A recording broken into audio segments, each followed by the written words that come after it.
दोस्तों नमस्कार, मेरे यूट्यूब चैनल पर आपका स्वागत है। अभिनंदन है। आज बात करते हैं बिहार विधानसभा के बारे में, जो इस साल में चुनाव होने वाले हैं। तो लगभग अब समझो चुनाव की तैयारियां या चुनाव का मौसम शुरू हो गया बिहार के अंदर। सारी पार्टियां अपने अपने स्तर पे जुट गई है। तो आपको इस समय मौजूदा स्थिति क्या है विधानसभा की बिहार की, उसके बारे में जानकारी अपडेट करते हैं। वीडियो को लाइक करें, शेयर करें और सब्सक्राइब भी करें। तो यहाँ जो एनडीए गठबंधन है, एनडीए गठबंधन के अंदर यहाँ जनता दल यूनाइटेड, भारतीय जनता पार्टी, लोजपा, लोक जन पार्टी है, और हम सेकुलर भी है, और निर्दलीय भी है। ये एनडीए के अंदर है सारे। तो जनता दल यूनाइटेड के 69 एमएलए अभी इस समय में है। तो भारतीय जनता पार्टी के 54 वो, और लोजपा के 2 विधायक है, और हम सेकुलर का 1, और निर्दलीय के रूप में 4 विधायक इनको समर्थन दे रहे हैं। तो कुल 130, अभी जो नीतीश कुमार जी की सरकार है उसमें 130 एमएलए विधानसभा में है इनके पास में, और इनकी सरकार बनी हुई। तो इनके मुकाबले में सामने महागठबंधन में 109 उम्मीदवार उनके साथ में है। राष्ट्रीय जनता दल के 80 एमएलए हैं, राष्ट्रीय जनता को कांग्रेस के 25 है, मार्क्सवादी माले के 3 है, और निर्दलीय 1 है। एआईएम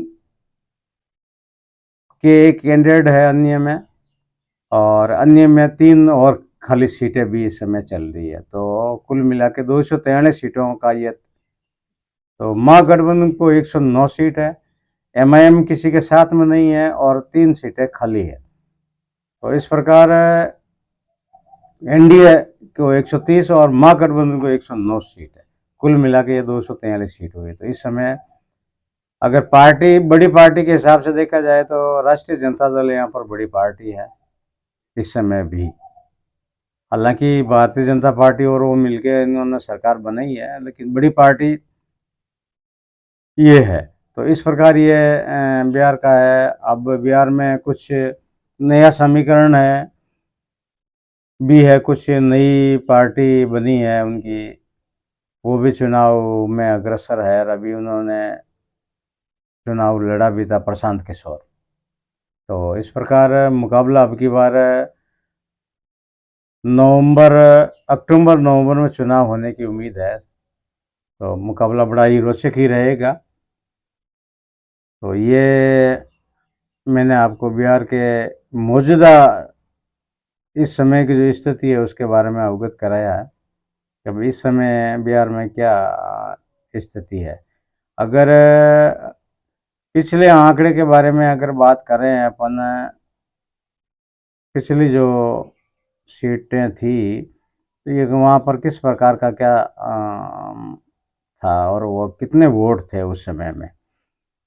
तो आपको एक मोटे तौर पे जानकारी दे दें कि भारतीय जनता पार्टी, यूनाइटेड विकासशील इंसान, हिंदुस्तान आवाम मोर्चा, ये है सभी मिलके जो एनडीए के दल है, उनको उस समय 2020 के चुनाव में 1,57,00,000 2,650 वोट मिली थी,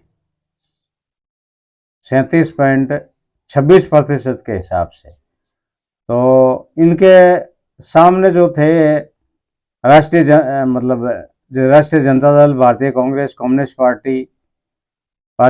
पार्टी, लिबरेशन और कम्युनिस्ट पार्टी, मार्क्सवादी, ये सारे दल मिलके इनको 1,56,000 वोट मिली। यानी कि आपको ये आंकड़ा मैं इसलिए बता रहा हूँ, पिछले चुनाव में दोनों जो गठबंधन थे, एनडीए और महागठबंधन, इनमें बिल्कुल मामूली सा अंतर था। 33.23% इनको भी वोट मिले, लेकिन सरकार बनाने में वो कामयाब रहे और ये सरकार नहीं बना पाए। और इसके अलावा जो दूसरे दल थे चुनाव लड़ रहे थे, उसमें से ऑल इंडिया मजलिस को 5,23,000 वोट मिले थे, बहुजन समाज पार्टी को 6,28,000 वोट मिले, राष्ट्रीय लोक समता पार्टी थी, उनको 7 लाख 7.5 लाख करीब उनको भी वोट मिले। तो करीब ये 20 लाख वोट, 18,96,000 वोट ये इन तीनों को गए थे।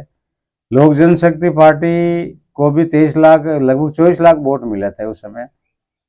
और हालांकि उन्होंने चुनाव लड़ा था, और लेकिन उनको ये वोट मिले थे। निर्दलीय को 36 लाख के करीब वोट निर्दलीय भी ले गए, और 7 लाख नोटा में गए। इस प्रकार 4,21,42,828 वोट 2020 के चुनाव में मिले थे। वोटों का कोई ज़्यादा विशेष फर्क नहीं था, फिर भी यहाँ बाजी भारतीय जनता पार्टी या नीतीश कुमार ने अपनी सरकार बनाई है। तो अब इस बार में देखना है कि 4.5% वोट अदर वाले ले गए थे, और इनको 37.28% वोट मिले थे, और भारतीय जनता पार्टी इनको 37.26%। तो वोटों में बराबर का आंकड़ा था, फिर भी चुनाव में बाजी ये मार गई। वीडियो को लाइक करें, शेयर करें, सब्सक्राइब करें।